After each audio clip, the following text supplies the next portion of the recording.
Um, is the event gonna start at 12? Has it started yet? Because we can't see anything.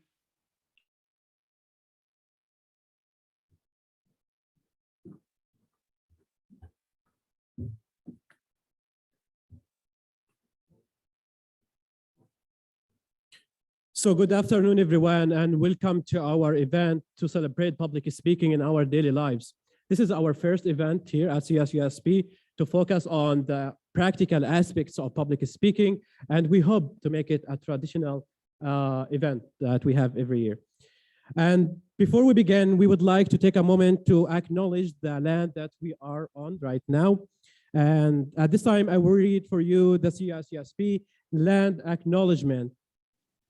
We recognize that California State University San Bernardino sits on the territory and ancestral land of San Manuel Band of Mission Indians, Uhaviatum.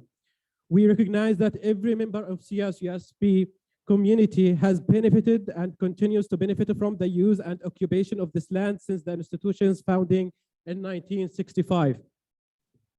Consistent with our values of community and diversity, we have a responsibility to acknowledge and make visible the university's relationship with Native peoples. By offering this land acknowledgement, we affirm indigenous sovereignty, and we will work to hold CSUSP more accountable to the needs of American Indians and indigenous peoples. And now, let me share with you some information about our event today and our speakers. This year's theme for our speaking engagement forum is the power of communication in the community. And our presenters will be highlighting the importance of communication in our daily lives.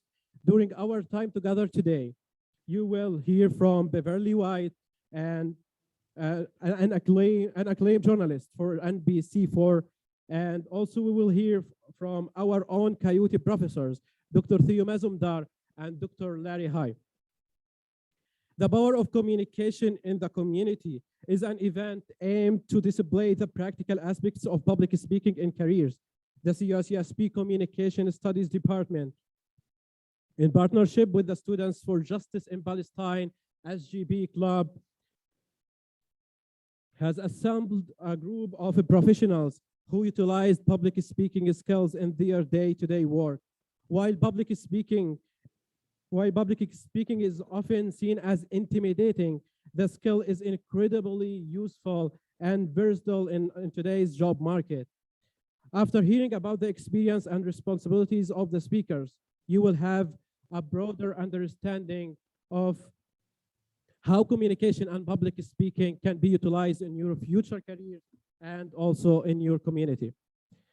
On behalf of the Department of Communication Studies, we want to thank our sponsor today, the Students for Justice in Palestine SGB Club. The Students for Justice in Palestine SGB is a diverse group of students, faculty, and staff. Staff members at the California State University of San Bernardino, organized in a democratic principles to promote justice, human rights, and liberation and self-determination for the Palestinian people. SGB is a space comprised of both Palestinian and non-Palestinian students engaged in self-determination and solidarity, respectively. SGB views the liberation of the Palestinian people as bound up with the liberation of all oppressed peoples. We also want to thank you guys for joining us today and for your participation. If you haven't done so, please scan the QR code that you see now on the screen. This is how we can let your professor know that you are here. So I will just give you like a moment just to scan this code if you did not. Okay, so all of you guys did. Great. And for our faculty, we will send you the names after the event to give them extra credit. As our presenters and the speakers today are preparing to meet all of you today, we would like to review a few housekeeping guidelines. Due to COVID-19 protocol, we are practicing social distancing, and please keep your mask on during our event. There is hand sanitizer. I'm not sure if you have it in the table, but I think outside there is hand sanitizer if you want to use. And our speakers are given are given special permission to remove their mask while they are on the stage so that all of us can hear them well. Our speakers today will be taking questions, your questions, guys, and answer them after their presentation. And now, please allow me to introduce our keynote speaker, Beverly White. NBC Force Beverly White has nearly 4 decades of journalism experience. She is well known for her work covering the coronavirus pandemic, a protest in response to the killing of George Floyd, and mass shootings and natural disasters across Southern California. Her performance has earned her many awards, including the National Association of Black Journalists Chuck Stone Lifetime Achievement Award in 2018, the Kappa Alpha Leadership Award in 2017, the Society of Professional Journalists Distinguished Journalist Award in 2012, and the California Legislative Black Caucus Leadership Award in 2008, to name a few. And now, please help me welcoming Beverly White to our stage.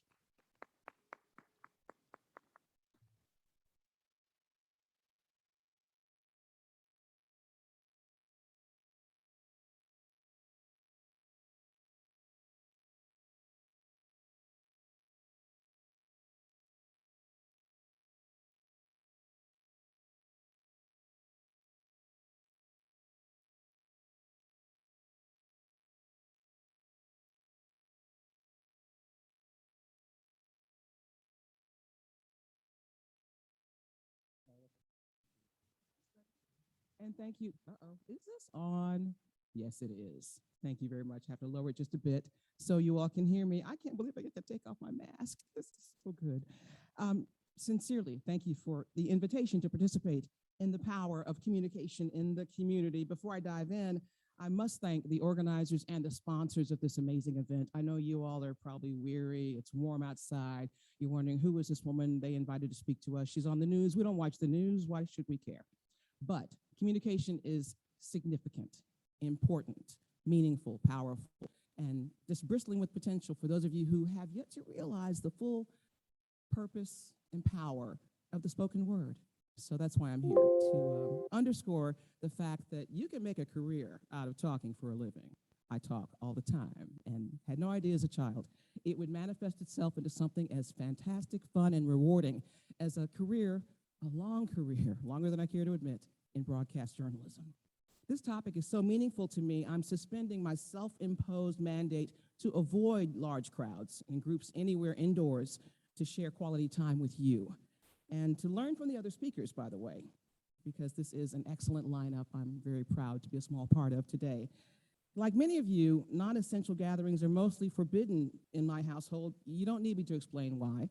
I'm fully vaccinated and I recently got my booster, and yet I rarely set foot in my own newsroom at NBC4 in Universal City. I'm a cub reporter, forgive me, a general assignments reporter, and I cannot work from home. This is the nature of the beast. I have to go to where the stories are. And just like in the before times, I go to the house fire, I go to the crime scene, I go to the mudslide whenever the time and traffic permits. My night shift, actually work evenings, it starts when I jump in from my car into the news van to work with a fully vaccinated photojournalist. And we are both grateful to have jobs in this fraught economy. We are blessed to chase stories across 5 counties. It's more challenging than ever now because of course, COVID. So if you've seen the news lately, perhaps you saw our microphones are now attached to really long boom sticks, we call them, 6 to 10 foot poles for social distancing.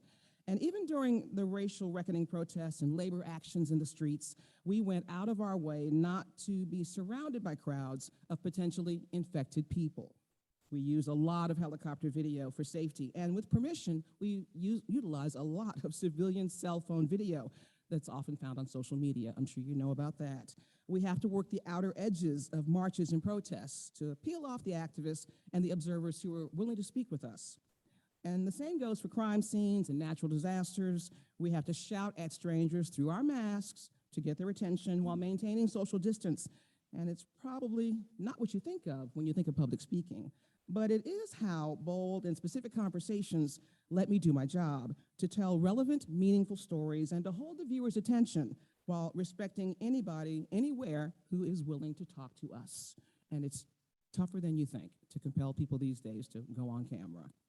We chat up people who will slow down and roll down their car windows and stop traffic. We arrange for outdoor interviews whenever possible. And if the source has strong Wi-Fi, we will debrief over Zoom or FaceTime. But we've had no choice but innovate and pivot, fully masked, vaxxed, sanitized, forever focused on looming unrelenting deadlines. Because I am a journalist and I do daily news, we have no choice but clock watch and obsess about the passing of time. So if my stories are not done in time to run in their designated slot in a newscast, my day is wasted and my team is disappointed. The source who agreed to speak to me will likely trash talk and think twice before ever dealing with another journalist again. So your time as a viewer and my interview subject's time in the spotlight is worthy of care and empathy. Nobody wants their time wasted, so I will try to get to the point today. My job is to keep that ideal front of mind in an industry now more than ever under great scrutiny, and with us folks at the tip of the spear, determined to be open-minded and seeking out as many divergent voices as possible. Some people want to talk on camera, and some will run the other way, admitting they have no information, they don't consider themselves camera ready, or they're prejudging us to be fake, biased, and untrustworthy. I don't argue, I just don't have the time. We just keep it moving. So, well, some people who do agree to speak with us, I'm grateful when I meet them. But from where I sit, gathering information has never been more challenging and more important than it is right now. Truth-telling is my North Star, and keeping safe from COVID and the bump and grind of daily TV news, that's in there too. I have to respect other people's safety issues while never losing sight of my own. COVID concerns are real, and while it's not the focus of my presentation, I would be lying if I left it out. And that's why I haven't been to church in person in nearly 2 years, where my worship services are now online. And while in-person church resumed 2 weeks ago at my sanctuary of choice, I'm taking full advantage of the hybrid option. I stay home in my jammies, very grateful that my church still exists on YouTube. But if you're wondering why this discussion matters so much to me, that I've set aside my fears and packed the extra mass and left home 2 hours early to be here today, it's because public speaking has changed my life. And while you may not want a job like mine, it behooves you to master some of the tricks of this trade. It will enhance your chances for success in whatever you choose to pursue. I'm constantly persuading people, to share their stories with me so I can customize my approach. I have no choice, but customize my approach in every setting and think on my feet and earn their trust using my words. Lawyers and teachers, tow truck drivers, baristas, we all deal with people. We are people. So why not enjoy the ride? Find your comfort zone in the world of public speaking, wherever the public speaking takes you. It means, in my case, sometimes getting a little personal to get the subject's attention. So I will reveal a little bit of me, that I'm an Army brat from a small Texas town and a first-generation college graduate. I might throw that out there just to endear myself to a stranger. I attended the University of Texas at Austin on a scholarship, but I still worked 2 jobs so I could afford to eat more than ramen noodles. I share that too, depending on the context. It's a part of me that makes me who I am. I also share on occasion that I'm a wife, a mother, a grandmother, and I've lost people that I cared about to COVID. It's all true, and at times I'm willing to share that if the end result is a measure of trust through empathy. Dr. Maya Angelou was right when she said, people will forget what you said, people will forget what you did, but they will never forget how you made them feel.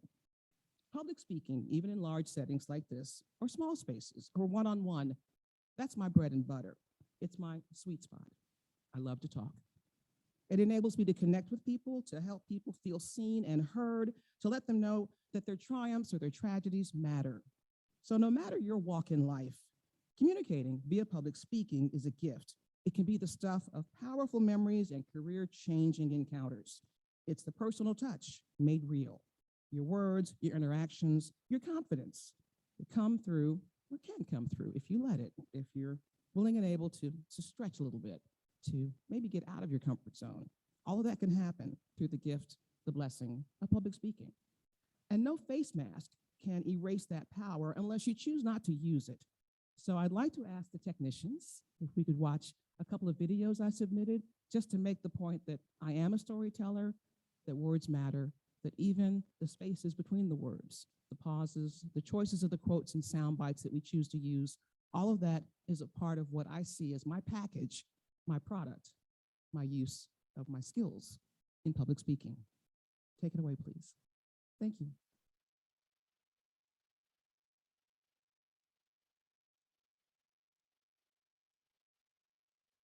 What happened in Minneapolis. Many are wondering, how did we get here? NBC4's Beverly White spoke with a local organizer and an injured protester for some perspective.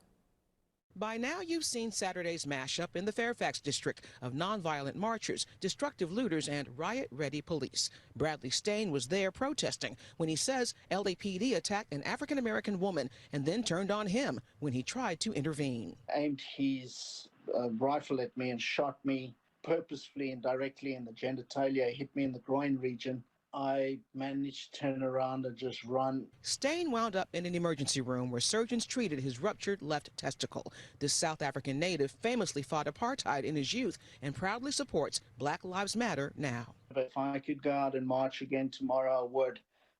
The only regrets is you know, these people vandalizing and the despicable behavior. No property damage at this Justice LA rally in Altadena, just citizens focused on lives lost, fueled by anger over the killing of George Floyd. The murder of George Floyd is not unique to Minneapolis, but also Altadena has a really important history. We have a role to play in challenging the law enforcement violence and sheriff violence that is rampant in Los Angeles County.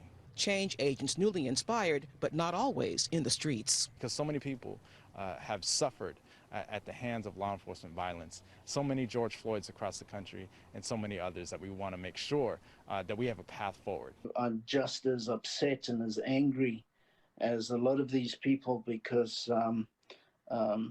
you know, what happened to George Floyd was disgusting. The protesters who cleared this public park in time for curfew are of the same mind as the freedom fighter now healing up at home. They believe America is overdue for a reckoning about race and justice, and they hope this time she gets it right. In Altadena, I'm Beverly White, NBC4 News.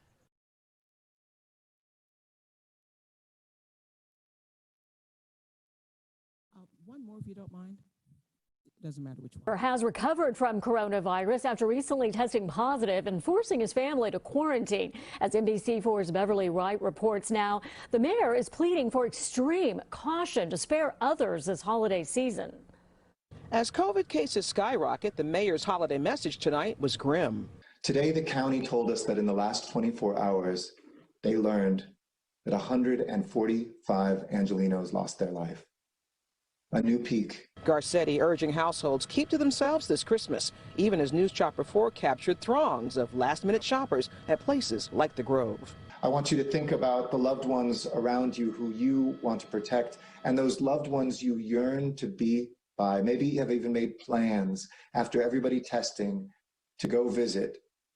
And I want you to cancel those plans. This family just bought a Christmas tree. They say they'll enjoy at home alone. It is sad as like a teenager, I can't see my friends, but I mean, it's for the best, and I do miss my grandma. Just our family, just wife and the kids. People in Burbank say stores are crowded, but their Christmas table won't be. In the house with who's in the house, plus mom, in our pajamas with movies.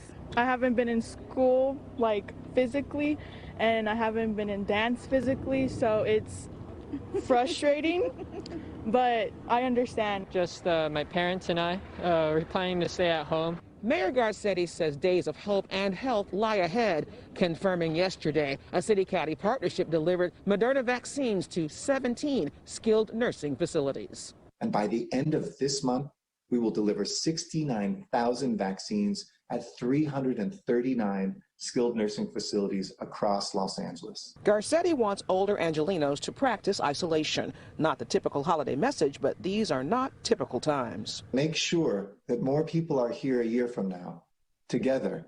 to celebrate the holidays. In Sherman Oaks, Beverly White, NBC4 News. I think there's one more. If you have that, we could play it, please. Trinity Row tonight. That's where a sexual assault case is now under investigation.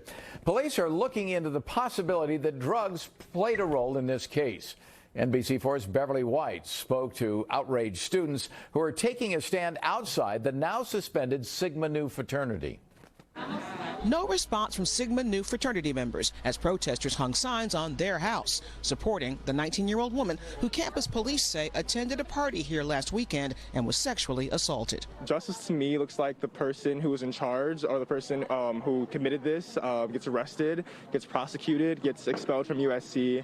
USC's Department of Public Safety did not mention any arrests, but its crime alert says the university also has received reports of drugs being placed into drinks during a party at the same fraternity house, leading to possible drug-facilitated sexual assaults. Allegations upsetting to students staging a sit-in at Sigma Nu. Guys just aren't afraid. Like they do these things in big events and they feel like they can do it and not get caught. We've actually seen a lot of men drive by on cars laughing at us. Which is super upsetting. It's a men's problem. It really is a men's problem. It can no longer be a women's problem. We're tired. We're tired and there's only so much we can do. We're not being listened to, obviously. Crowds later cleared out, but not before someone draped the Sigma Nu property in toilet paper. As for the fraternity, the DPS says Sigma Nu may not host or organize any activities, social or otherwise, and no parties or other social gatherings may take place at the Sigma Nu house. Participants at the sit-in say culture change is overdue. We know that this happens all the time, not just at this frat, but throughout USC and the Row. Men say that they're like afraid of being accused of rape, but like not enough, clearly, if it's still happening at this degree. This Saturday, an all-day protest is planned at this house on West 28th Street. The sexual assault case now rests with the LAPD, from whom protesters say they expect full accountability. In University Park, I'm Beverly White, NBC4 News. Okay, that's just a cross-section of the kind of stories I tell and the way we tell our stories in a time of COVID. You probably saw the microphone on the big stick and the masking from everybody, the distancing, the helicopter video, the use of cell phone video, the use of Zoom interviews. It's all in there. But the bottom line, it boils down to words and speaking to people whom I've never met or may never see again and folding it into something I can turn for the newscast the same day of the interview. I do daily news, and that's how we make it work. So I share that to let you know, I believe whatever you choose to do, you can use those same skills, not the Zoom interviews, because we all hate Zoom interviews, but we have no choice if you want to have conversations in real time. But there are pieces in there you can glean and benefit from if that's what you want to do with your life. If you want to talk and tell stories or communicate with other people in any setting for a living, the willingness and ability to string a sentence together, to walk up to a stranger, to engage them in conversation for whatever your purpose happens to be. It served me, and I never knew this career existed when I was a child. I didn't even choose journalism as a career until my senior year in college. So for what it's worth, pick and choose what you can from not just my remarks, but the others who will follow me today, because we're all here to share. Nobody's born knowing this stuff, and we're hopeful you make good use of what you see and hear and learn here today. Even if it's for a 30-second elevator pitch that you make to an angel investor who you hope will back your podcast or your blog or your great American novel, it may hinge on your ability to speak clearly and make concise points and not waste time or words. Your cover letter, it's the same concept, only it's in writing. Your expertise when called on by a professor or a supervisor. That moment when you address your peers, your employees, your competitors, your unexpected opportunity to flex. It may require more than eye contact. We know these days it will probably never again require a firm handshake. So if you're like me, you don't have a fat inheritance on which to fall back, use your words. They are free. They are yours for the presenting. And as the playwright Tom Stoppard once said, I don't think writers are sacred, but words are. And if you get the right ones in the right order, you can nudge the world a little bit. Public speaking is akin to that belief that audiences may not verbally respond unless it's church and there's call and response going on. But if you want your message received and your audience engaged, if you want to touch a nerve and ignite a soul, eye contact, ecstatic applause, stunned silence, clicks, likes, ratios, ratings. All the yardsticks for measuring engagement vary. Just be steadfast about your voice. And the topic may change, but the presentation style will be yours and yours alone. It's a distinctive, personal showcase of what makes you different, unique, uncommon, significant, worthwhile, worthy of attention. I believe these qualities apply to all of us. Rock and roll philosopher Sylvester Sly Stone says, everybody is a star.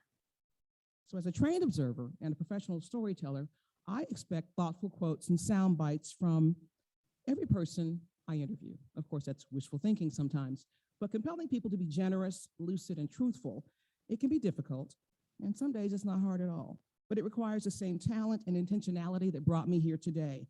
We fact check, we research, we write, and we rewrite.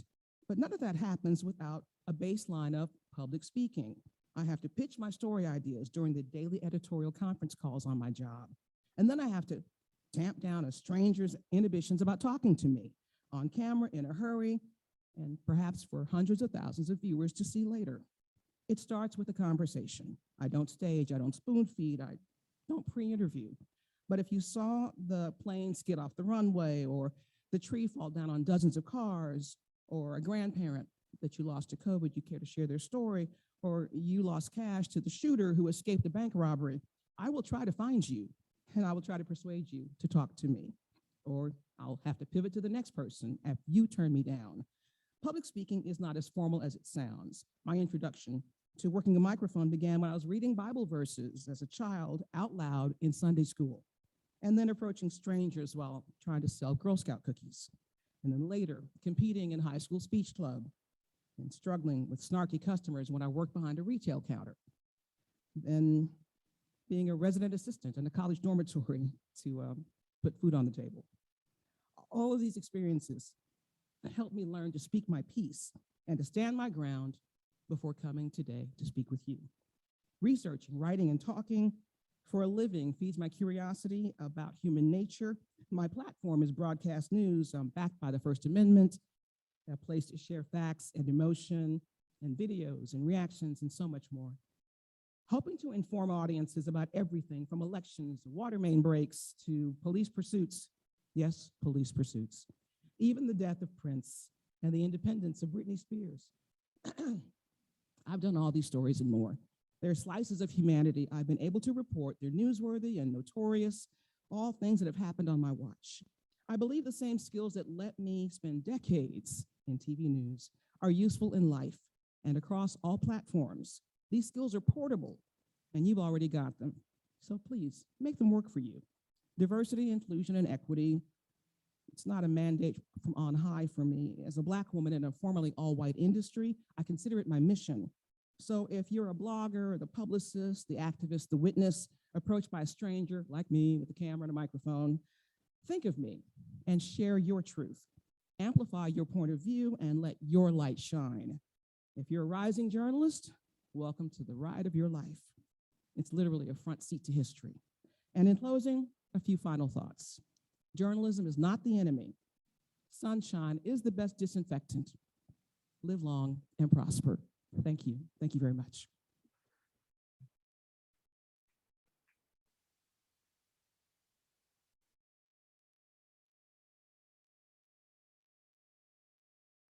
Any questions? Yeah. Do you have any questions, guys? Is there anyone here have any questions? Don't be shy. Go ahead.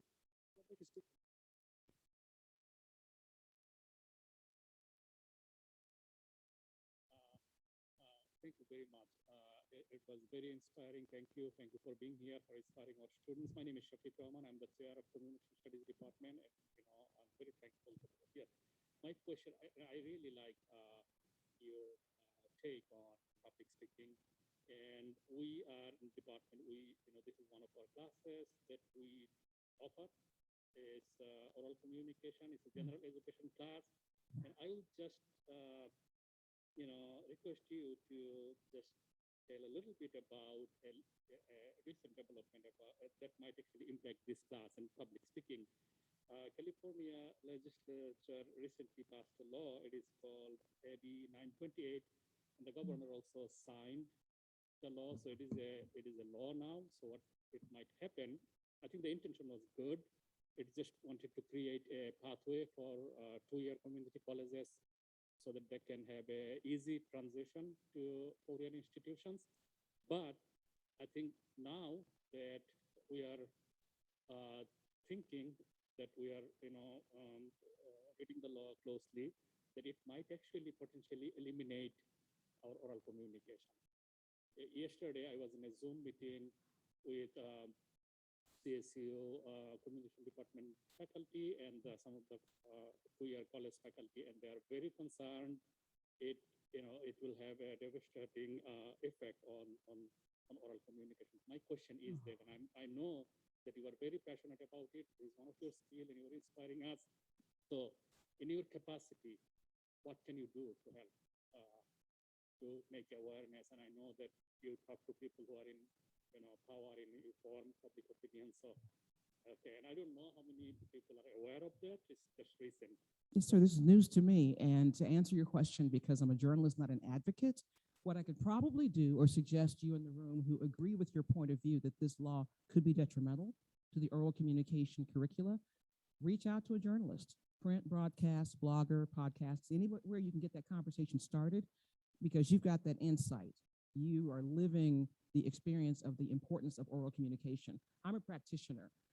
I can only tell the story if I know the story and have reasonable sources with whom I can speak about it on camera.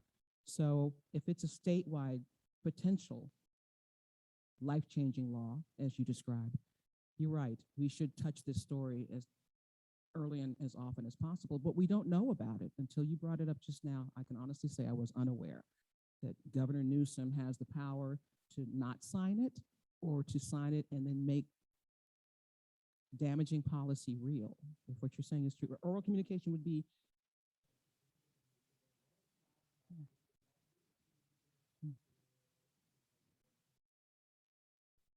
well, then there's time to turn it around. Mm-hmm.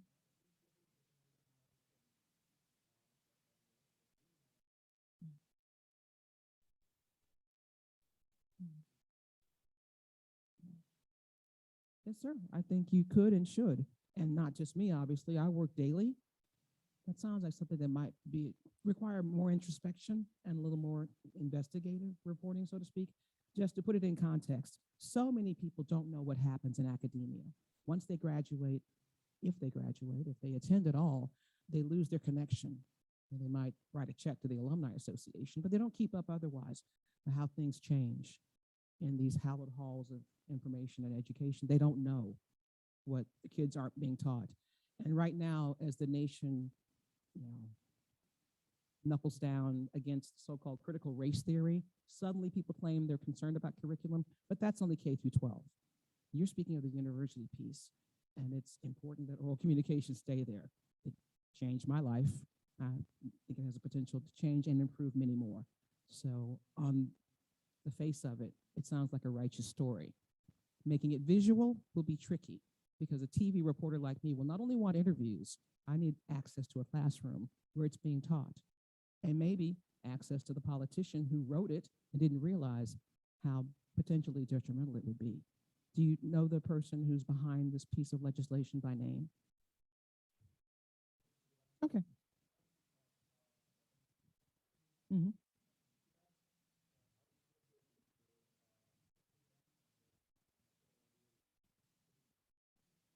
That's how news happens. Thank you, sir. Thank you for the tip. Good luck. Any other questions? I talk for a living. I'll talk up all my time. If you don't have any questions, I'll go sit down and share the time with the others who are also scheduled to speak. I do believe Dr. Hai is next. Nope, you're not next? I'm not sure how that works. Okay, are we good to go? Okay, no, thank you, Naeem, and thank you again, sir, for the question.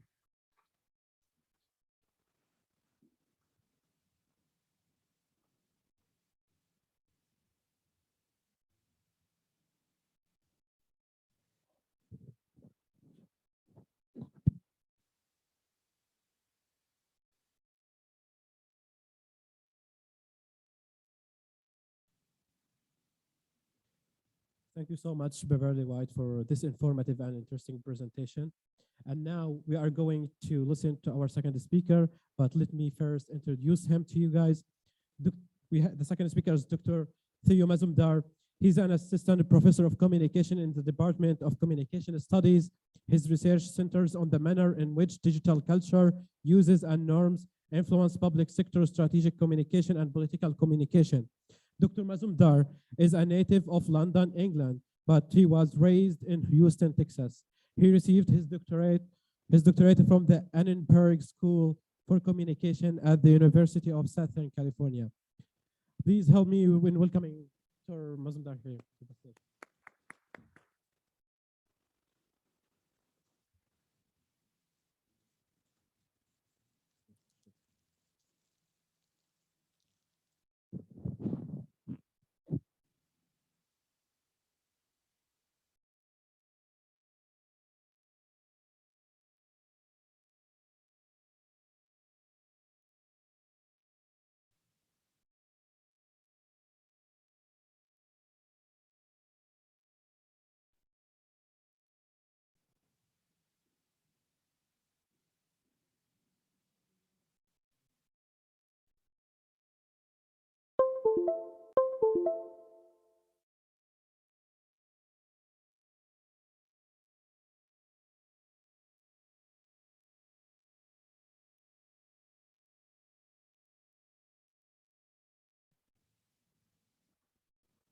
Hello, everybody. Thank you for waiting around. Where would we be without technical difficulties?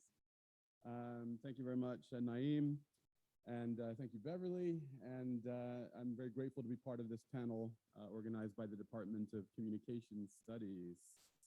So right about now, you're thinking, okay, Professor, why on earth are you showing us a statue head of someone from an ancient civilization? What could that possibly have to do with us in 2021 on the campus of CSUSB?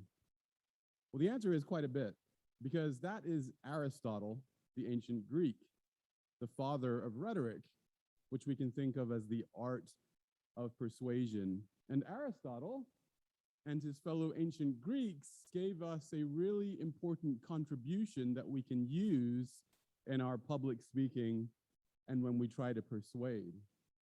And by persuasion, what I'm talking about is attempts to shape, reinforce, or even change someone's or some group's attitudes or their behaviors.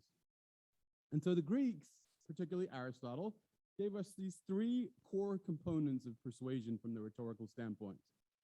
Ethos, which is argument by character, sometimes we think of as credibility.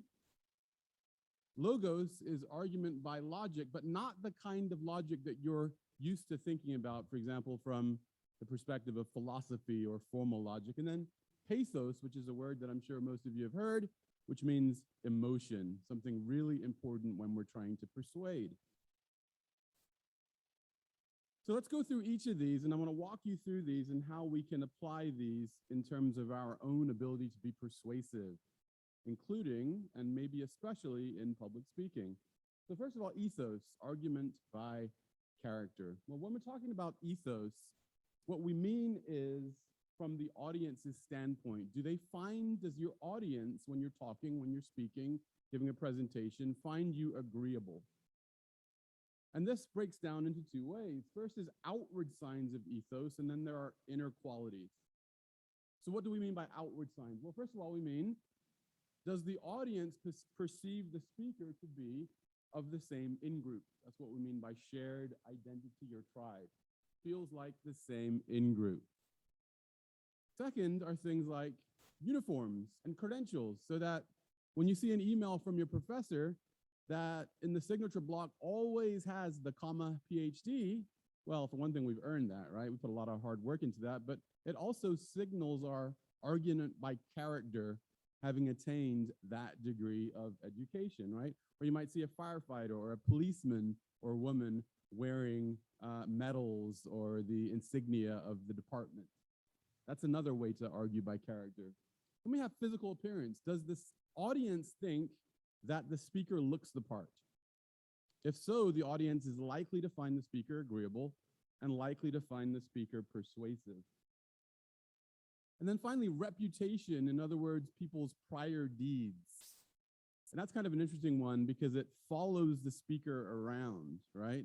Knowledge of what the speaker, the persuader, has done before, whether we find that reputable or not, is a type of argument by character or credibility. So if we think about a guest speaker at a graduation ceremony, we can think about all the ways that this speaker, just from this image alone, is making an argument by character, in other words, ethos. Well, first of all, he's signaling that he's of a shared in-group to the audience. We can assume a lot of students of the audience. How? By wearing the regalia of the people graduating, in addition to the graduation cap, right? And so therefore, he looks the part because he's looking like one of the students that's graduating that day. Now, reputation or prior deeds is an interesting one here as well, because it's going to be very likely that the people organizing the event will very carefully choose that speaker if that speaker is credible in terms of his or her reputation, right?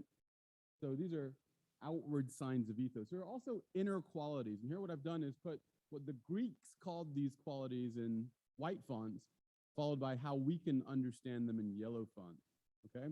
So the audience is likely to find a speaker persuasive, not persuadable, but persuasive, if the audience thinks that the speaker shares the audience's values, in other words, has virtue. The audience is likely to find you, if you're speaking persuasively, that you have credibility, argument by character, if the audience thinks that you lack bias, that you have goodwill toward them. And finally, the audience is likely to find you or another persuader persuasive if the audience thinks that you have what the Greeks called practical wisdom, which we understand not as the type of wisdom that a very erudite professor might have, but knows how to do the right thing, how to solve problems that are practical and practically applied. So argument by character is a really important way that we can be persuasive. So let's think about an example. So this was a community event that one of my students told me about just earlier this fall. Really kind of cool public relations event put on by the San Bernardino County Sheriff's Office, right? So this is a listening event so that the Sheriff's Office could listen to the community and especially to people like you, students, people around your age, right? And let's say that this speaker was going to be speaking at the event and he wanted to persuade you that it's not just enough to only interact with the police or sheriff's office when there's an emergency, but that you needed to engage in a continuous dialogue in the community with the sheriff's office. Well, first of all, he's got outward qualities of ethos because he's dressed the part. He's dressed in uniform, right? But we're not likely to find him persuasive unless we think that he shares our values or your values as an audience, right? So one might be, for example, if he states at the beginning of his presentation that everybody should be equal under the law, regardless of if you're in college or not, regardless of your race, of your ethnicity, or your gender, or your sexuality. So by reminding the audience of a common set of values, this speaker would be likely to gain ethos. In other words, is likely to be persuasive to you. Okay? Let's move to our second component of persuasion given us by the ancient Greeks, which is logos, or argument by rhetorical logic. But here we're not talking about philosophical logic or formal logic. What we're talking about simply is supplying reasons, using reasons to persuade. And an interesting caveat here is that when we talk about reasons, they're not necessarily fact-based. Instead, as a persuader, and you can see how ethical dilemmas could very easily come up, but the audience just needs to find these reasons believable. So if the audience finds the reasons that you as a persuader or public speaker are given, they're likely to find you persuasive. And so this perspective really helps us make sense like the events of what I call the domestic terror attack on January 6th. Why would these people go to the Capitol that day? Why would they commit violence against police, scale the walls, enter the rotunda of the Capitol? Was it really just for 15 minutes of fame, or really to express anger? The answer actually probably has a lot more to do with reasons, because people who were trying to persuade them to go to the Capitol that day, whether it was on fringe social media or certain cable networks, told them that they could do what? That they could stop the transfer of power from Donald Trump to Joe Biden. And so for them, those reasons, even though they were not fact-based, the vice president did not have the authority to do that. To them, though, those reasons were believable and therefore they were persuasive. When we talk about logos, there are two types of logic. And these are words that you've probably all heard, but probably get confused with quite a bit. First of all, deductive logic, and second of all, inductive logic. Well, deductive logic just means when you apply a general rule to prove or try to prove a specific case. So you're starting with the general and moving to the specific. That's deductive reasoning or deductive logic. The general rule or premise might be an established fact, for example, like the sun rises in the east. It could be a maxim or a bit of folk wisdom like slow and steady wins the race. You could start with that to try to prove something or persuade somebody about something specific, or much more widely used, for example, in marketing and advertising, that general premise is going to be what we call a commonplace. A commonplace is what the audience, as they stand now, believes, what they value, their set of values, right? Commonplaces aren't necessarily facts. They're to do with attitudes and values and what the audience believes. So let's see how we could apply deductive logic to one of the most successful marketing campaigns ever, Nike's Just Do It campaign. It would look something like this. It's important to challenge yourself. Pretty much anyone interested in sports believes that. That's the commonplace. It's a good idea to push yourself, reach for the stars, challenge yourself. Okay, that's the general premise. It's the commonplace. Nike helps you challenge yourself. In other words, just do it. And the last step in our deductive logic chain is you should buy Nike. That's an example of a marketing or advertising persuasive campaign that uses a very simple form of deductive logic. So let's look back at our example here of the San Bernardino County listening session done by the sheriff's office, right? Well, let's say that the speaker was still trying to persuade you or the attendees that you shouldn't just interact with police when there's an emergency, but rather you should maintain an ongoing dialogue with the sheriff's office, right? The rhetorical approach to persuasion tells us that this speaker would be most persuasive if he starts from a common place. For example, that's nobody should feel scared or fear when they interact with other people on the street or with police. And by establishing that commonplace, you could then move to the specific point, which is that you should engage with police more as a community member and not just as an authority to be called if you're scared or if there's an emergency. So starting with that commonplace is likely to be a good way to be persuasive. Inductive reasoning, by contrast, is when you use specific cases to try to prove a general conclusion. So in other words, it's the opposite or the flip side of deductive reasoning. Instead of moving from the general to the specific, you're using the specific to try to prove the general. And there's a basic formula for how this works in persuasion. You start with a conclusion, and then you provide your reasons, right? What do we mean by reasons? Well, your reasons could be facts. they could be comparisons, and they could be stories, which are good because stories are inherently emotional.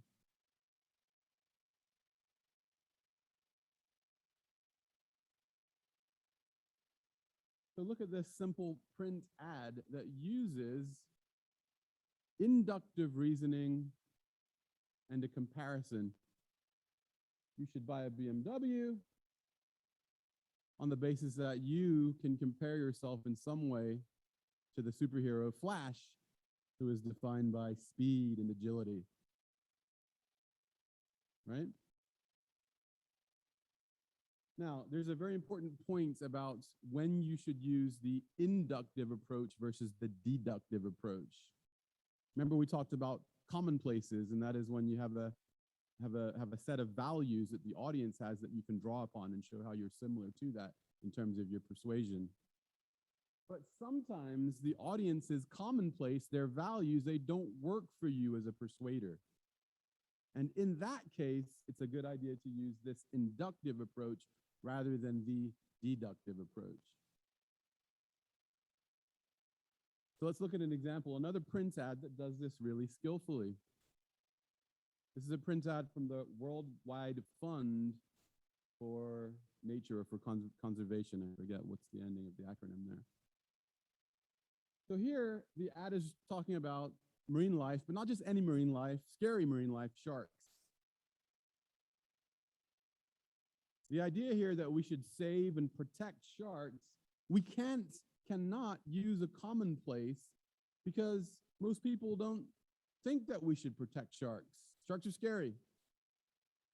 So the commonplace, that set of attitudes or values that people have about sharks doesn't work for you as a persuader.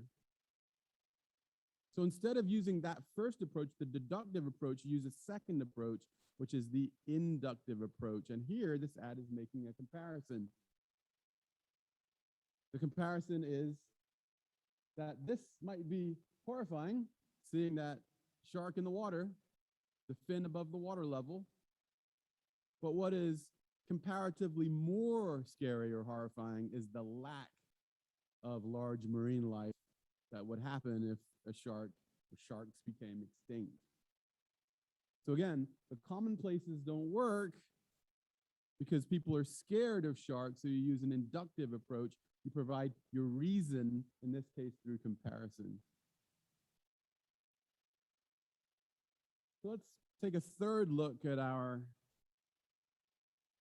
event that happened earlier this fall, but from a slightly different angle. Okay, this time, let's say that you had a CSUSB student who was trying to persuade the authorities at the sheriff's office that fundamental change was needed. A reworking of the department was necessary. Well, the speaker could try to persuade the people at the department, the administrative executives, etc., that it was necessary to cut the funding of the department.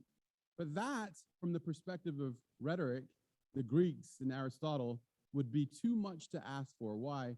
Because the audience, in this case, the employees of the sheriff's office, wouldn't think that the speaker shared the department's values.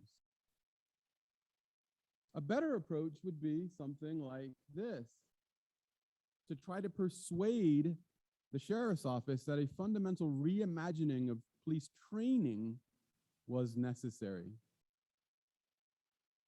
So now, from the standpoint of persuasion, we should think about, is there a commonplace between us as a speaker and the employees of the sheriff's department in terms of redoing their training? And the answer to that is probably no, because people get entrenched. They have their way of doing things. They're used to their training regime. They've been doing it for years. They know how it works. So if there is not a commonplace here, what we do is use the inductive approach instead of the deductive approach. You start with a conclusion. We need to redo the training policies fundamentally of the sheriff's office, and then you provide the reason. So perhaps our speaker here tells a story. And perhaps the story is about how her friend was driving a blue sedan on the 210 and was pulled over, but refused to get out of the car. But it turns out that that friend wasn't trying to do any damage or commit a crime or commit any violence, but rather was suicidal or depressed. And so the 911 operator or the police department or the dispatcher needed to think about this in terms of mental health and send a mental health expert rather than sending the gun-wielding cop who often thinks to protect his or her life first and therefore use violence rather than talking through the scenario from the perspective of mental health. Conclusion plus the reason, in this case, the story. Why? Because the commonplace didn't work in this persuasion scenario, so you do not want to use the deductive approach. And then lastly is pathos, argument by emotion. Emotion, right? So pathos is important because it sets the mood for persuasion to occur. And that is why a smart part of a couple, for example, will play nice music, will cook a nice dinner, dim the lights when an important question needs to be asked. Will you take the next step in a relationship with me? Or even, will you marry me? Emotion sets the mood for persuasion to occur. Secondly, emotion allows you to build associations between your idea or your organization and a specific emotion. In fact, building associations is the fundamental purpose of marketing. But perhaps most importantly, it is emotion that gets people to act.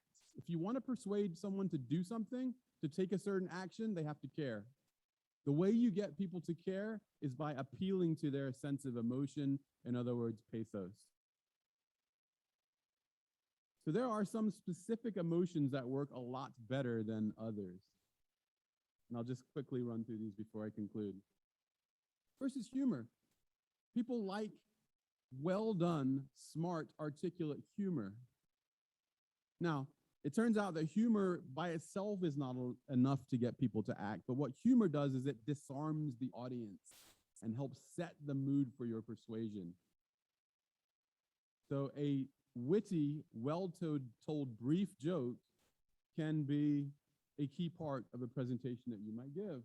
Anger can also be an important emotion, especially when you compare what you're trying to advocate to your rival and say your rival doesn't get you.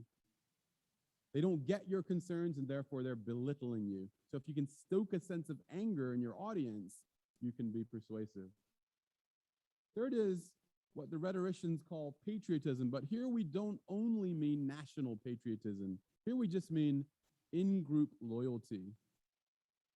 So we have a certain sense of in-group loyalty as a CSUSB community, as Inland Empire folks, as Southern Californians, as Americans. So appealing to people's sense of patriotism for whatever group you're talking about can be very persuasive. And then fourth, the emotion of desire or lust. And here we don't only mean sexual desire, although that, yes, can be very persuasive. The idea in persuasion is to think about what it is that your audience really desires. And by appealing to that, you can make them open to your persuasion and then act in the way that you want them to act. So for example, let's say that you were trying to persuade more people to attend CSUSB Homecoming in 2022 than attended in 2021, right? Well, first of all, you could appeal to their sense of patriotism, and that is why you see the shirts and the face markers. Patriotism in terms of our CSUSB in-group. But what could be more persuasive is by figuring out what alumni, who are often the attendees of homecoming, what do they really desire when they decide to spend the day, or an afternoon, or an evening back on campus?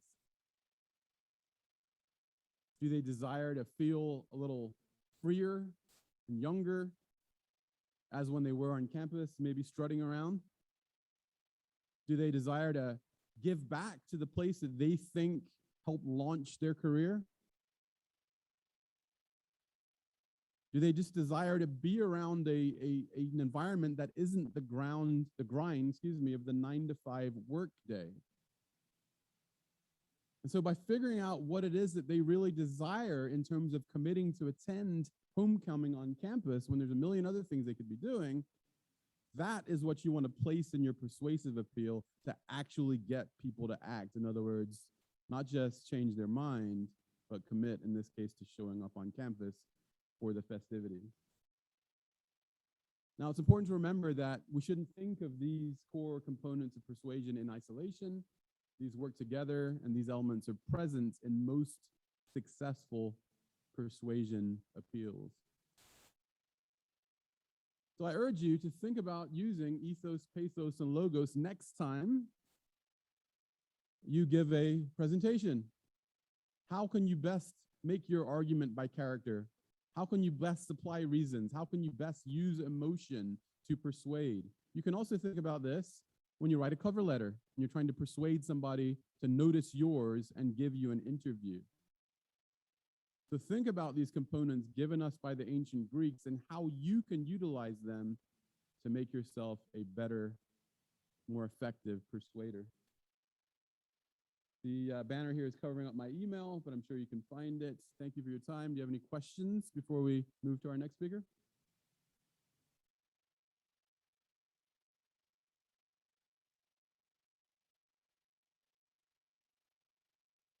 Any questions? All right, thank you all.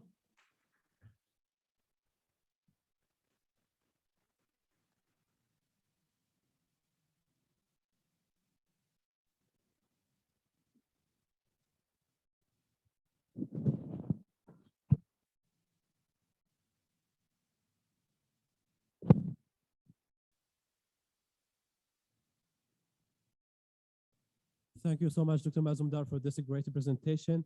And now, guys, it's time to have some fun. And we are going to listen to some music from Los del Trano Band. They are a Mexican regional group. They play traditional Mexican music that was created by famous artists in Mexico, such as rancheras, zaptitos, and cumbias. I'm not sure if I pronounced them well, but I did my best. So please join me in welcoming our band.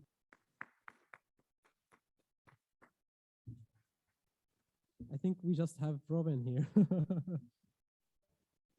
Okay, so they are on their way. So the band needs like 5 minutes, guys, to set everything up. So just give us 5 minutes to set everything up.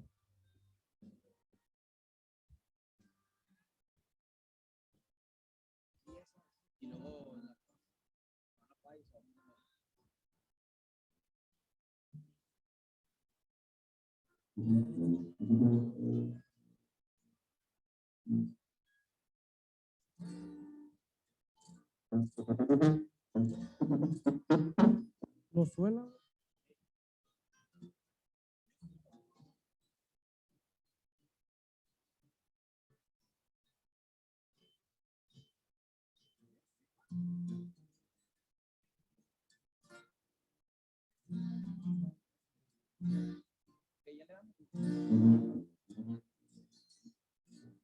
Sí, ok, sí, uno sí, 2, 3, 4. Ok.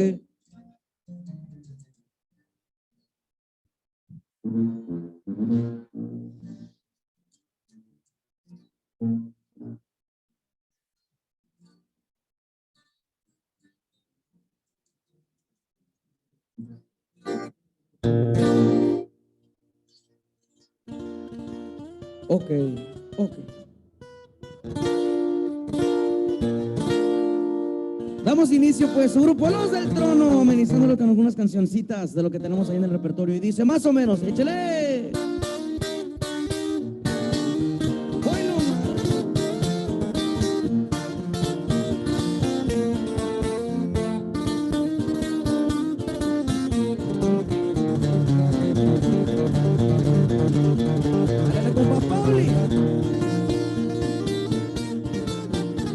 Sabiendo quién era yo, de mí tú te enamoraste.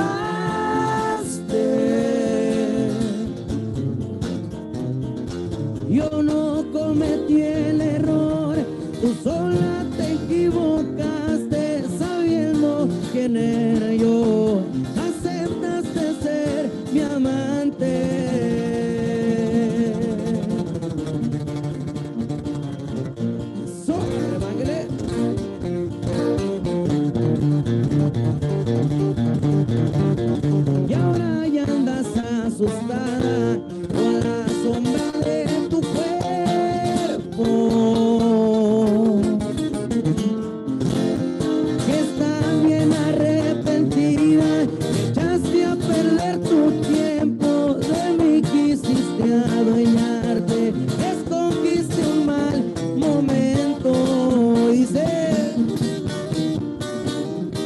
Suena bonito las guitarras.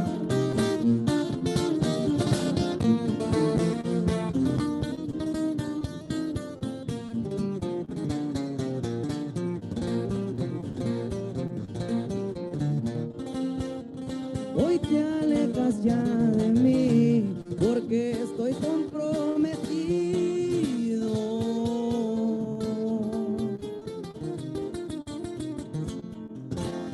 La que se queda la quiero y la que se va la olvido. Con el transcurso del tiempo mi amor te brinda un suspiro.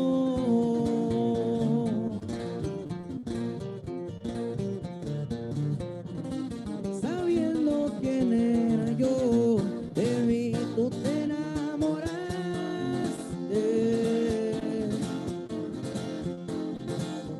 Yo no cometí el error, tú sola te equivocaste. Sabiendo quién era yo, aceptaste ser mi amante. Seguimos avanzando con los minutos por acá, lo que tenemos. Y dice: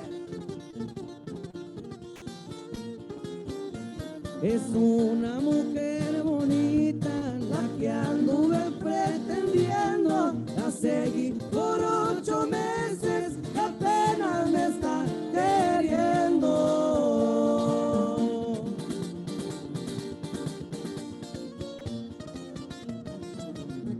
Chaparra de mi amor, chaparra de mi amor, no me hagas sufrir ya tanto.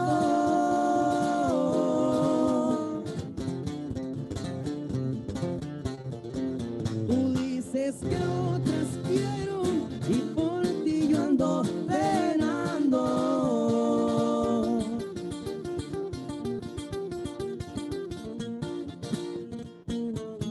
Te quiero,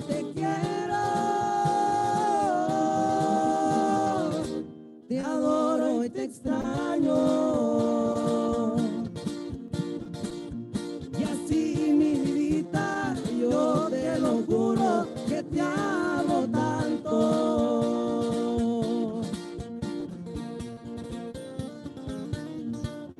Arremanga la tuba, compa Rubén.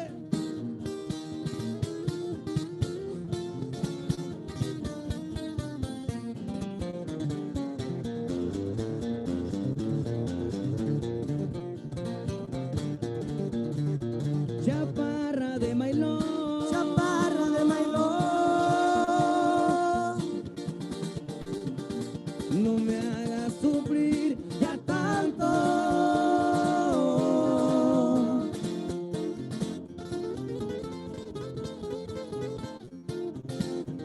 Tú dices que a otras quiero y por ti ando penando.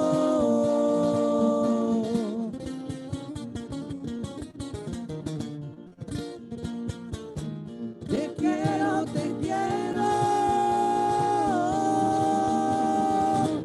te adoro y te extraño. Y así mi vidita, yo te lo juro que te amo tanto.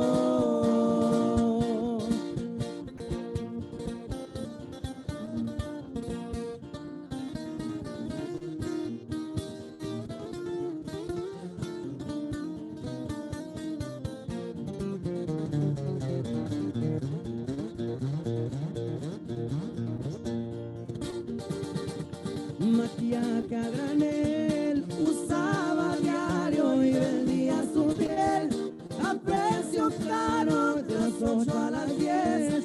En una esquina era joven infiel, era rosa y espina. Sonreía al pasar de los mirones bajo de aquel farol. Noche tras noche de intereses se la llevaron presa y cantó su canción. Tras de la reja vieron un pajarillo de blancas alas, de balcón en balcón, de plaza en plaza, vendedora de amor, ofrecedora para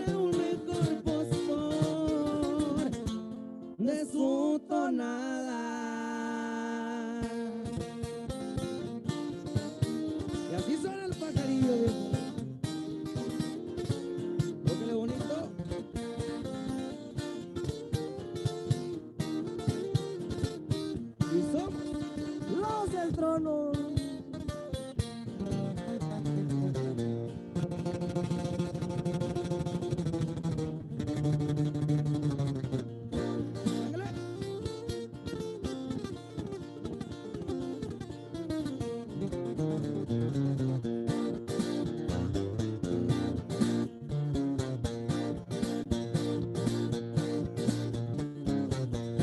Se le arrugó la piel y el maquillaje suficiente no fue para taparle la huella que dejó.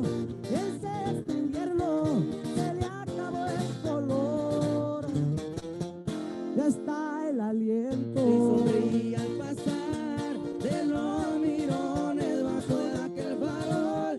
Noche tras noche, 20 veces se la llevaron presa y cantó su canción tras de las rejas. Y era un pajarillo de blancas alas, de balcón en balcón, de plaza en plaza, vendedora de amor, ofrecedora para el mejor postor de su tonada.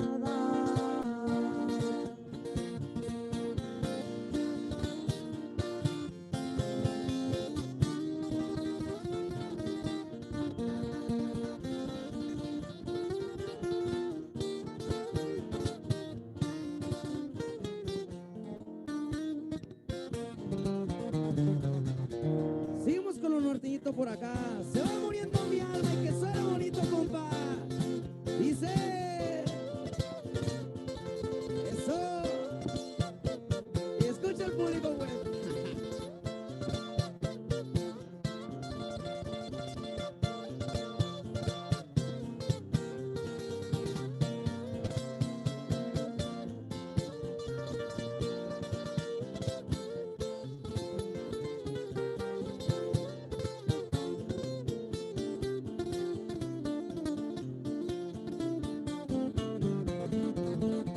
Por pensar que no volves conmigo y saber que una niña tienes abrigo. Se va muriendo mi alma y va creciendo cada día más el cielo de mi esperanza, porque la vida no me dice nada, porque tengo temor a las miradas. Se va muriendo mi alma y va creciendo ese vacío en mí que no lleno con nada. Y es tu amor el que no me deja vivir, el que no puedo resistir, pues muy adentro se quedó, como la luz que nunca se apagó, como una noche eterna que nunca amaneció. Olvidar, ¿cómo es posible olvidar la única vez que supe amar? Y ahora tengo que renunciar a lo bello que jamás sentí, pero ahora solo hiere y tú que te acuerdas de mí.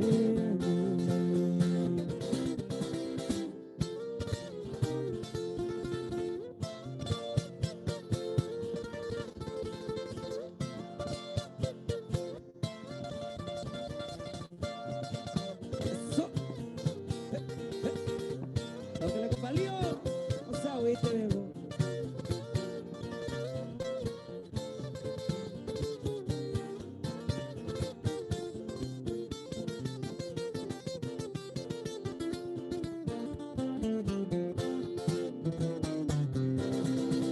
Es tu amor el que no me deja vivir, el que no puedo resistir, pues muy adentro se quedó,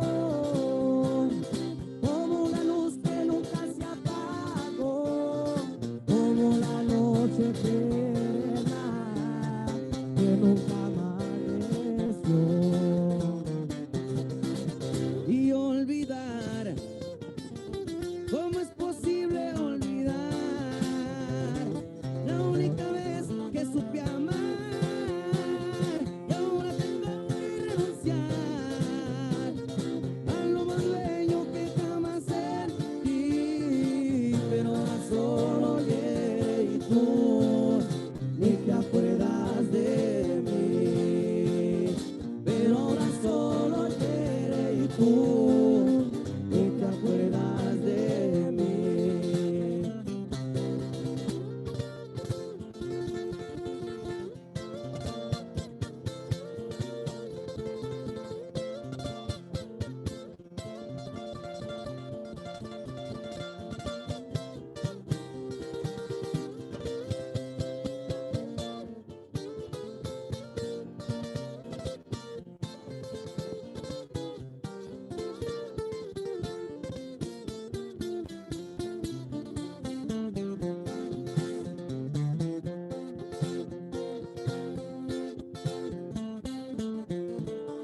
Ahí quedamos con Robertito, compa, como nos seguimos avanzando por acá. Muchas gracias. Muchas gracias. Seguimos aventándonos algo por acá bonito, romanticón, de lo que tenemos en el repertorio. Amenizando con algo romanticón. Gloria hermosa, dice. Ok, vámonos con algo clasicón de lo que tenemos en el repertorio. El columpio dice...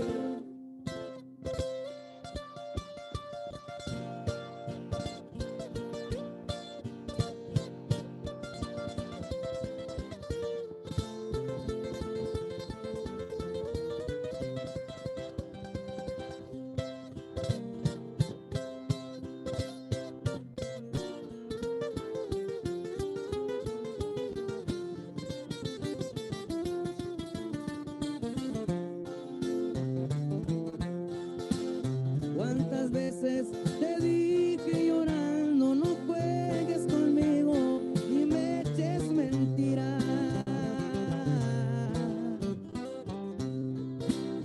Porque vas a quedarte en la calle tirada y perdida vendiendo tu vida. ¿Y usted qué le dijo, compa Paulín? Te dije, piensa lo que dices, no ves que la vida es como un columpio. Cuando sube se siente bonito, pero cuando baja eso duele mucho. Ya lo ves,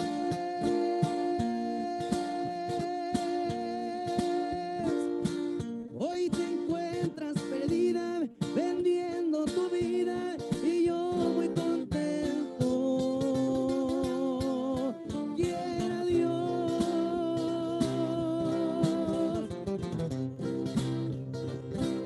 que tu cuerpo se seque y que de repente se lo lleva el viento.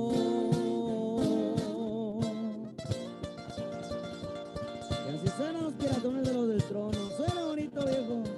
Arremanga la tuba con palbumo.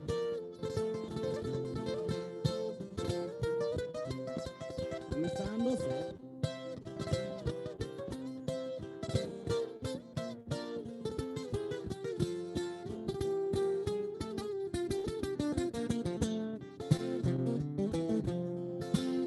No es que tenga yo contigo, ni quiera desearte ya tu mala suerte.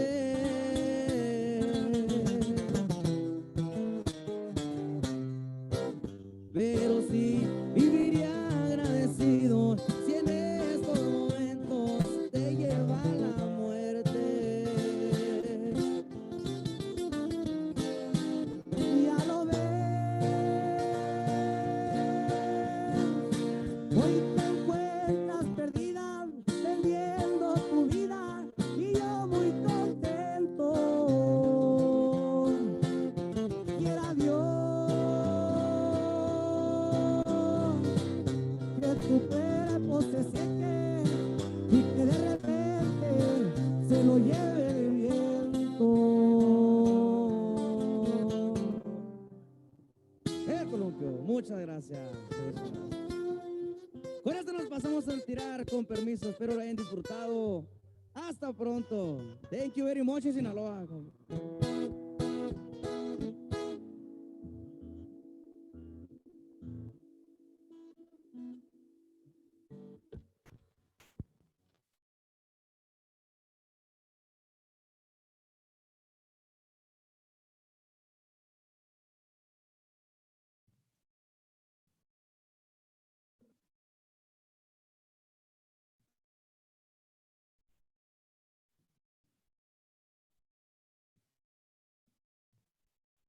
Thank you guys for this wonderful performance. Thank you. They deserve another applause. And now it's time to listen to our last speaker, Dr. Larry High. Dr. Larry High is a lecturer and internship coordinator in the Department of Communication Studies. Before his time at CSUSB, he worked as the Senior Communication Manager for the Black AIDS Institute. Dr. High also worked as the Chief Communication Officer for the United Methodist Church for over 20 years. Throughout all of this experience, he has accumulated a plethora of knowledge in public relations and strategic communication. And now, please join me welcoming Dr. High to the stage. Thank you.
You may write me down in history with your bitter, twisted lies. You may trod me in the very dirt, but still, like dust, I'll rise.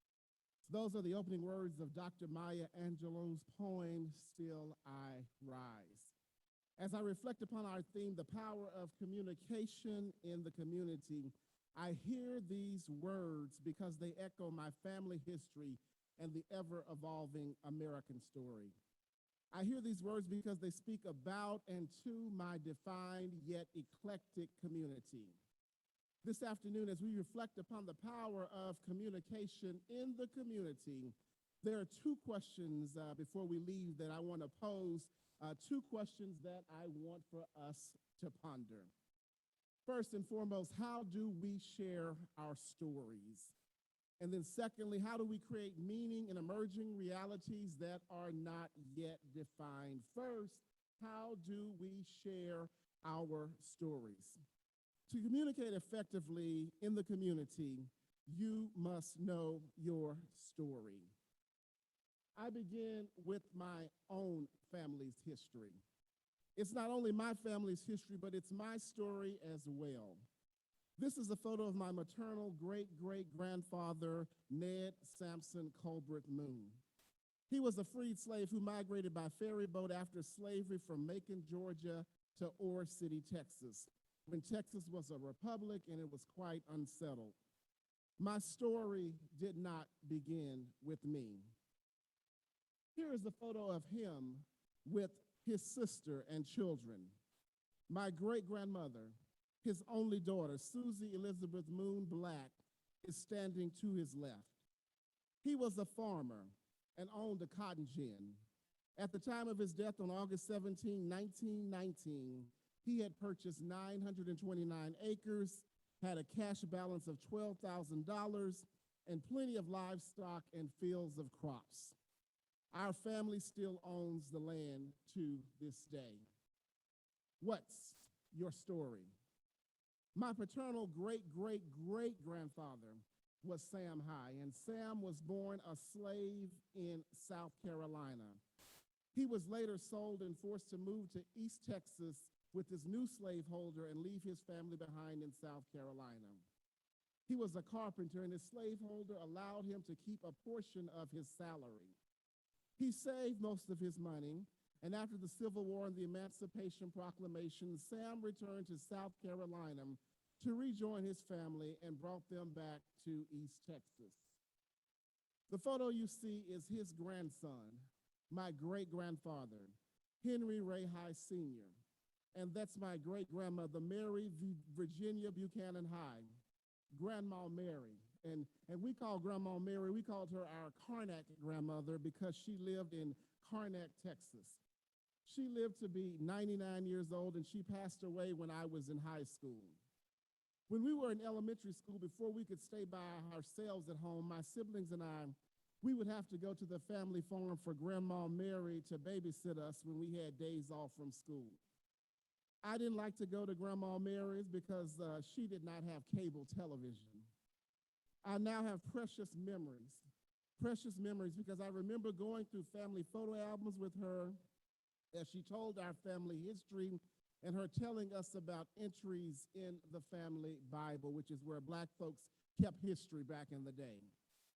I also remember the farm animals, the cows and the chickens, and how they seemed to be so big to me as a child. On the porch, she had an old-fashioned rocker swing that brought much enjoyment and much pleasure to me as a child. They were people of deep faith and members of the Antioch Baptist Church in Lee, Texas, and they now rest with the ancestors in the church cemetery.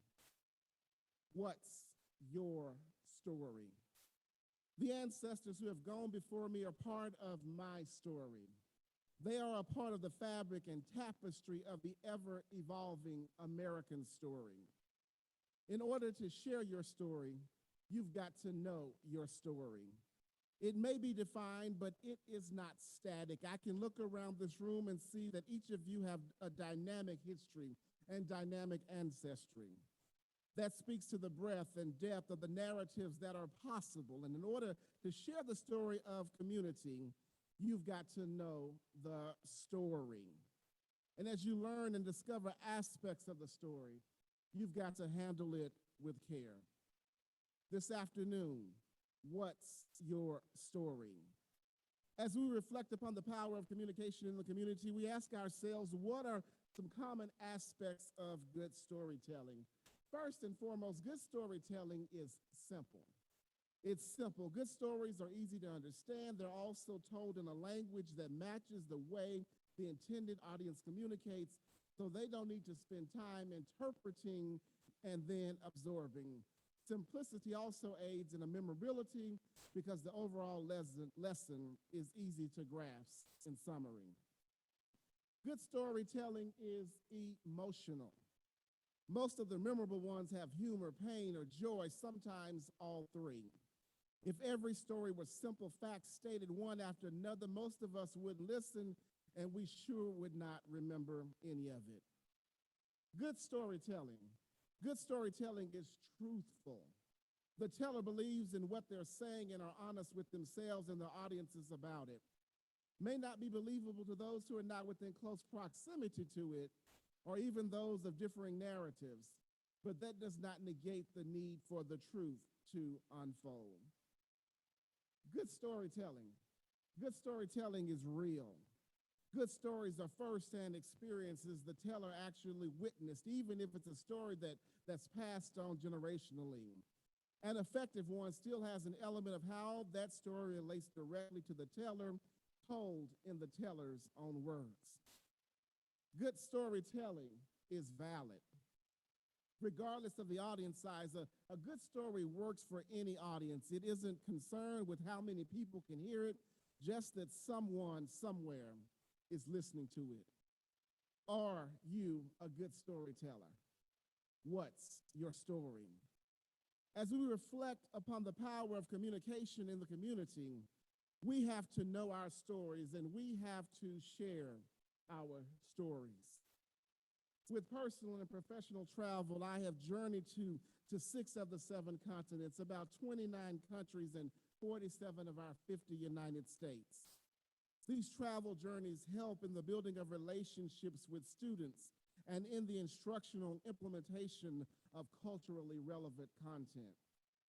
I have spent my entire life in diverse settings, immersing myself in diverse settings on a mission to uplift humanity and to break down walls. Diversity, equity, and inclusion are not just words or concepts that appeared in my narrative during the pandemic of COVID. and racial reckoning of 2020.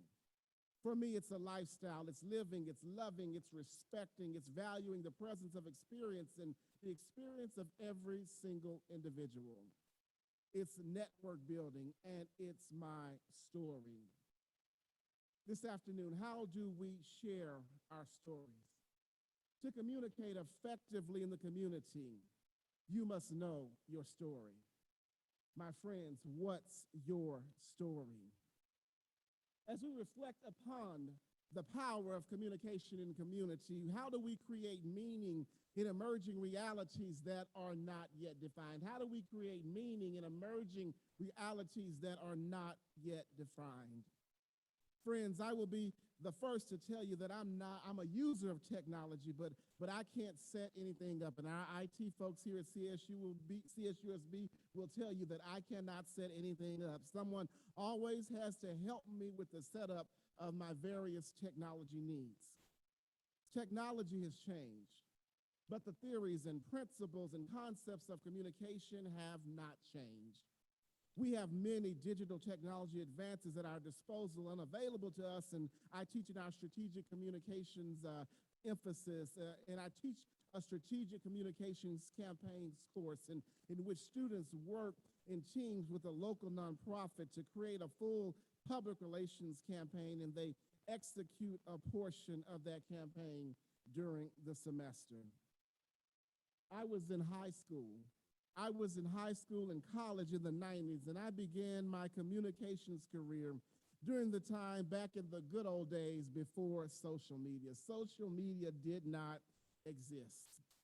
As a disc jockey in high school at KBWC 91.1 FM radio station at Wiley College, I remember queuing up record cassette tapes and wanting to become a news anchor like Miss White. I remember reel-to-reel and splicing tape to create my public service announcements for the radio station. Now everything is digital. Allow me to say it again. Technology has changed, but the principles of editing and how you tell a good story, a great story, those principles have not changed. How do you use the latest technology to tell the story of your community? How do we create realities, meaning in emerging realities that are not yet defined?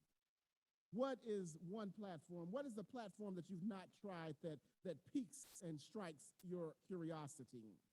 Are you willing to read an article or watch a video within the next 48 hours? Then practice good storytelling and good networking by telling someone in your circle what you did and ask them to hold you accountable. Old practices for new problems can work. It's willingness and an accountability intersecting to propel us into an unknown and mysterious place as we now enter into a new realm of society. As we reflect upon the power of communication in community, how do we create meaning in emerging realities that are not yet defined? As we reflect upon the power of communication in community, how will you share your stories? How will you create meaning in emerging realities that are not yet defined? This is a photo. This is the photo of my maternal great aunt, R.G. Black Rosewell. She is my grandfather's sister, and she's Ned's granddaughter. She departed this life in 2014 at the age of 106, just shy of her 107th birthday. She could definitely tell a story. She had a vast network. She was also one who defined reality as throughout her life, the world first labeled her colored, then Negro, then Black and African American. During her almost 107 years, society and technology drastically changed, but she adjusted.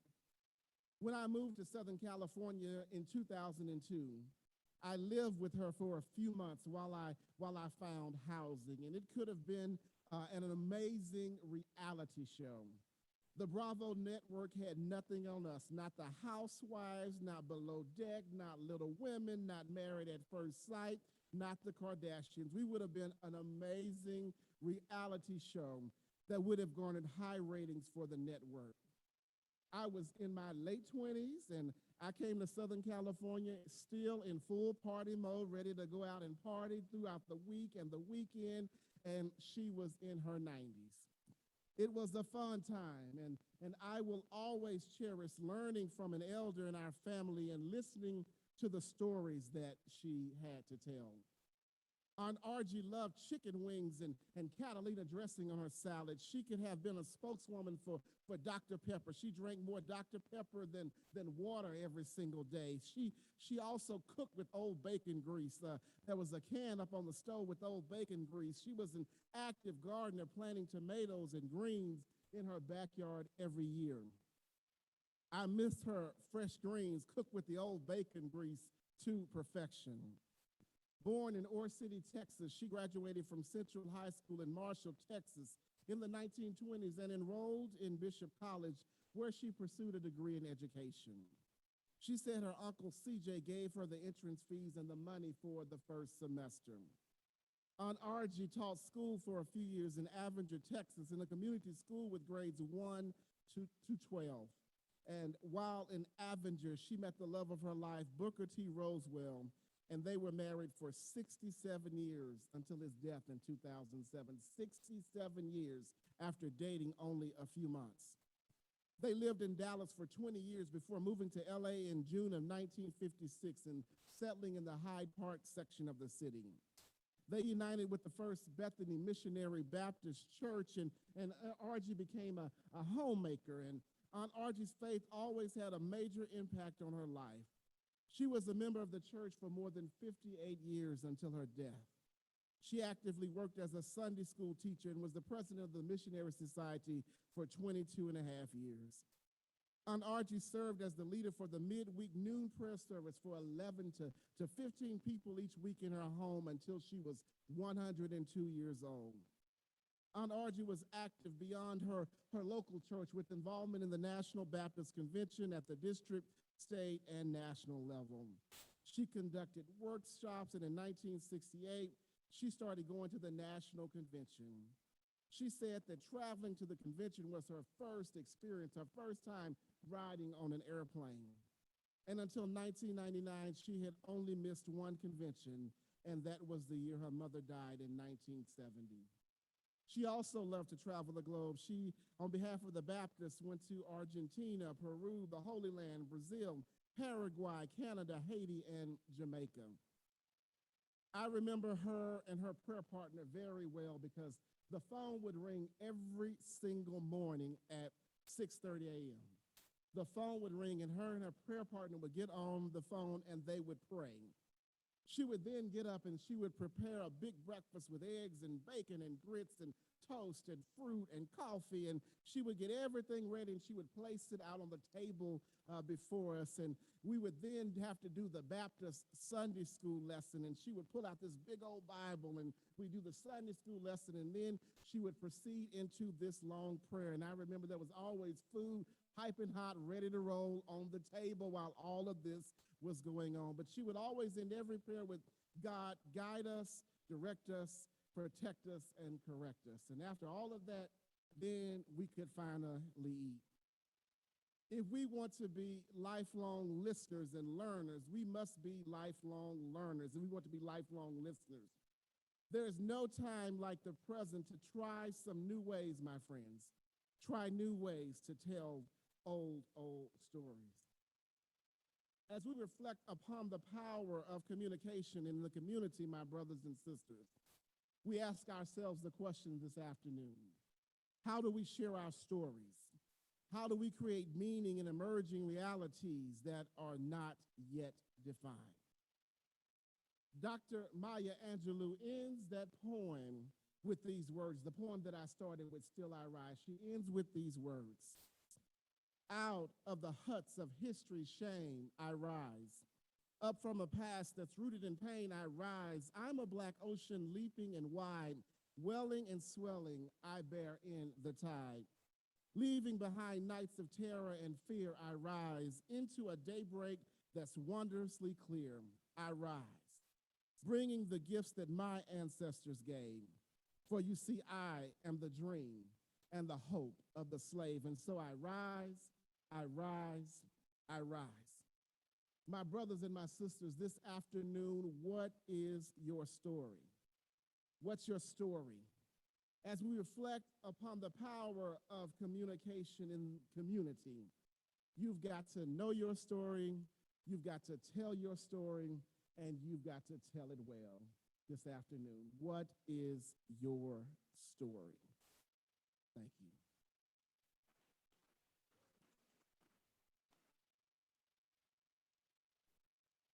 So I know we're out of time, so are there any brief questions, I guess?